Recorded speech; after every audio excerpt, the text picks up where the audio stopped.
Good evening, everybody. It's your boy D Mac, and let's talk. So today I wanted to revisit with Coach Dwyan Luckey from Mississippi Valley State. He gave us some great information that some young athletes would need going, trying to go to the next level. And I definitely wanted to bring him back on here so that we could get all of the stuff that got chopped up last time in the interference on the video. There was a whole lot of important things that he said that didn't get out to the people, and so we're definitely going to redo this thing. I was just waiting for him to get into the room so we can start. Mississippi Valley State, if you don't know, it's down in a little town called Issaquena. Issaquena. I don't know how to pronounce it all the way, but it's in Mississippi in the Delta area down by Rolling Fork. That's like 45 minutes away from Vicksburg, between Vicksburg and Greenville, kind of. Um, and he, like I said, we did an interview before, and he gave them some really good tips for young athletes and for parents as well. And I definitely wanted this to definitely get out to everybody else because we have the football season is definitely coming up, and some of the stuff that he was saying could possibly give your kid an edge. So we're going to revisit this, and I definitely want to give a shout out to my boy Big J over at Big J Let's Talk. I want to give a shout out to my boy Lamont at FYF Sports Debates. Uh, these guys are doing some great things. We're talking sports. We're really bringing some positive, good insight into what's going on in the league and in the Olympics and so forth, all across the sports spectrum. Anything that's happening that's prevalent to society and the daily life that we live, we're going to discuss it. It's sports talk and information. So go check those guys out. If you haven't, go and subscribe and give them a like and hit them shares. Let's get it going. Um, as a coach, I was a coach for a couple of years. I had a couple of good little seasons under my belt as a boys and girls club coach. It started because my firstborn was my son Jamarian, and he had an interest in playing football. All his other little friends around the neighborhood played. So once he became of age, he wanted to play. I came up in the Boys and Girls Club League. So sure, let's go out here. I relive my days back in the day and just have fun out there. So we get out there and we see how the teams are developing and the coaching staff, and some of the teams are understaffed as far as coaching. And at that time, my work schedule permitted me to be out there during the times of practice. It wasn't an issue. And so, why not volunteer my time? My son's on the team. It's something that we can do together, the family, and we're all out there and all that good stuff. So I did it. And it was one of the best things that I ever did in my life. The bond that me and my son had from those experiences of those years that I coached him. My wife at the time, she was out there. My daughter, pretty much my whole family. Where I'm from, if you haven't seen somebody that in a long, long time and you wondering where they are and how they're doing, just come out to the Boys and Girls Club football field on Saturday mornings, and you're bound to see them because that was the favorite pastime in our city on Saturday mornings. Everybody, it's an all-day event from about 7 a.m. all the way up until about 3 o'clock in the afternoon. Everybody was at the Boys and Girls Club, and it was a beautiful thing. It was one of the greatest bonding experiences. It was one of the greatest competitive experiences, and a lot of great football, basketball, soccer, all types of athletes came out of this program and still are coming out of this program to this day. And pretty soon I'm going to be doing an interview with one of my friends. He's Mr. Rodney Mason out of Concord, North Carolina, I believe he's the regional or the um, district manager over the Boys and Girls Club down in our area now. He'll come and straighten out that title. I just chopped it all up, but he's doing great things. This is one of my mentors, one of my big brothers, and I owe so much to him and all of my other brothers that helped to bring me up. So this will be a really good this will be a really good interview because they're doing some things in the Boys and Girls Club that you wouldn't associate typically with the Boys and Girls Club, but they're doing so much and they need a light shined on it. So I'm looking forward to doing that interview and making that happen. Um, we have a lot of black coaches that are coming to the forefront in the last couple of years, and it begs the question, um, what really what's the question? It's like what what makes a good coach? Like when in your life do you know I want to be a coach? I'd love to be a coach because most of the coaches that I see, they played the game and then after they went to a certain level, maybe they didn't go any farther at that level and they'll start coaching, or they had an injury or something like that and they'll start coaching, or they'll coach after they retire from the league. I've always seen that, but like what about the people who never played the game at all and they just understand the game and they have a like a sports intellect that's just bar none? Where do those how does that develop? I don't know how to say it because I guess it's just a gift like any other thing. Because as a writer and a poet, it's hard for me to explain how I come up with certain lines and certain rhyme schemes and certain um, uh, metaphors and similes and things like that. It's hard to explain how my mind processes those things. So I imagine it would be the same thing as far as coaches, of trying to explain how do you know the right play for, or how do you know that this person is capable to do that, and keeping the motivation of this group of men together. I got a little taste of that at the Boys and Girls Club, but that was at a lower scale with young men. But all the same, the principle is the same all the way across the board.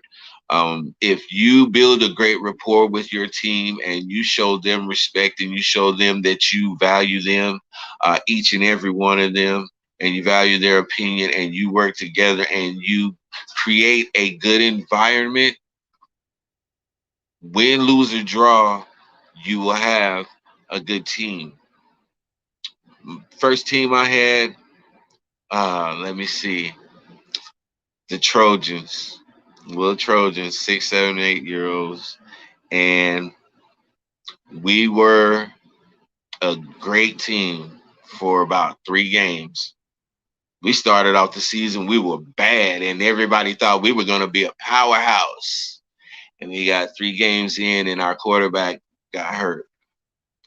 He fractured his femur, and we replaced him, and we had a decent quarterback, but that kind of blew the wind out of our sails a little bit, and the season went south. But even though we had like a not so great season, everybody still had fun because I never made it seem like it was an audition for the NFL or anything like that. And I never allowed the parents to come over there and pressure their children.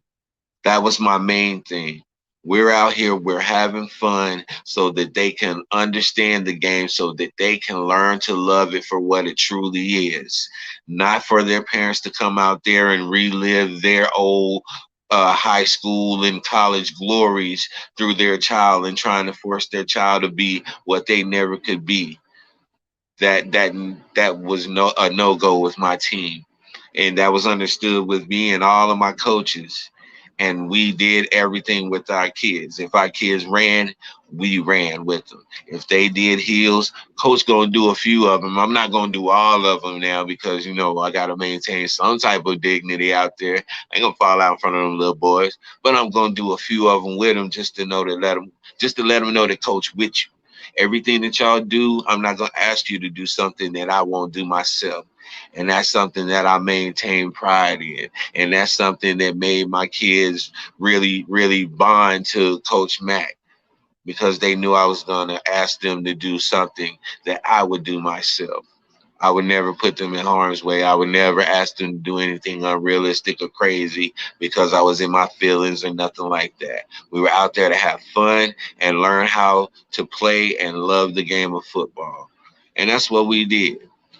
Every single loss we had, it don't matter. After the game, we still went over in the corner. We still got our snacks and our fruit drink, and they went to their friend's house afterward and ate pizza or whatever. And that was that. We didn't make it a. It was never a hassle. It was never a task to play football. It was always a privilege to play football. And you're not gonna come out here and you've been acting up in school or not making your grade and all of those things like that. Yeah, we would reinforce what mom and dad says. We don't matter. You know, we just try to accommodate everybody, and we try to be a a role model for the children. And when I say a role model, we weren't perfect people. We were doing our stuff. We were into whatever young men were into at that time, but we always made sure to take out time for the youth and to give them what we didn't have coming up, or what some of us had but took for granted. So being a coach was one of the initiations into manhood for me. I could say it was around the time my son was born. I was 19, so when he got ready to play football, I was probably about 20, 24, 25. Okay, so yeah, yeah, because mind you, my son started early. My son was huge. When I say he was huge, when my son was 6, he was able to play with the 19-year-old league, and he was still bigger than most of them. So, yeah, my son started at about 5. And it was a great bonding experience. Like I said, a lot of the other coaches were my family, my cousins, uh, high school friends, people that I grew up with, knew from around the neighborhood and stuff like that, uncles. So, and the coaches for the cheerleaders were our wives, stuff like. So it was all family, and the Boys and Girls Club really, really was a major, and still is a major piece of the Black community. Um, in and I'm talking about in Concord, North Carolina. There's all children that come to the Boys and Girls Club, but in particular for our Black community in Concord, North Carolina, the Boys and Girls Club is a godsend. It really is, and I'm so proud to say that somebody that I know is over the Boys and Girls Club, because I know it's in good hands, because I know this man's character, and I know his wife's character, and they're both loving and great people. And my son, the one that I did the interview with that plays AAU basketball, he's there in the hands of my friend, my mentor, my big brother. So it takes a village to raise a child. And that's the concept that we go by down there. And so everybody at the Boys and Girls Club is family, whether it's blood or whether it's just you've been around our family so long, you're family. That's how we do down there, because we understand that concept. It takes a village to raise a child, and that's what we stay on. Um, and I don't know what happened to Coach Luckey. Maybe he's having ran into something important, something came up, but we're definitely going to get this interview done, whether it be now or whether it be some other time. Um, because, like I said, he has some great information that needs to be put out there to the people. It definitely needs to be put out there to the people, because there's some young men out here who have every single attribute necessary to go to the next level. All they need is the information to get them there. Quick little story. My nephew, he was high school great around here. Um, he definitely had the gyms packed to see what he was gonna do next. He was just awesome.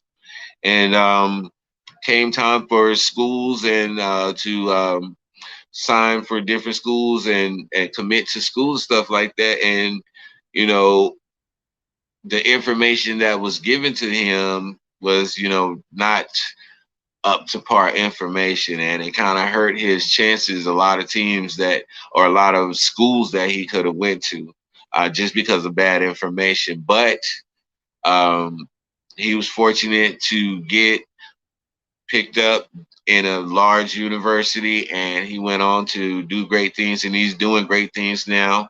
He just got his third ring overseas, and you know, but not having the proper information and not having the right path to take sometimes can like hamper where a kid could have been. And so that's why I definitely want to get Coach on here. I want Coach Luckey to give those good points that he gave us last time, and just reinforce what some parents already know and introduce to some parents what they don't know. Um, so yeah, I'm going to check out right now and find out what's up, and I will get back with you, and you will have that information that I spoke of. This is your boy D Mac, and thank you for tuning in. Thank you for just looking out and being the support team that you are. And like I say, sticks and stones may break your bones, but the word can always heal you. This is your boy D Mac. I'm out.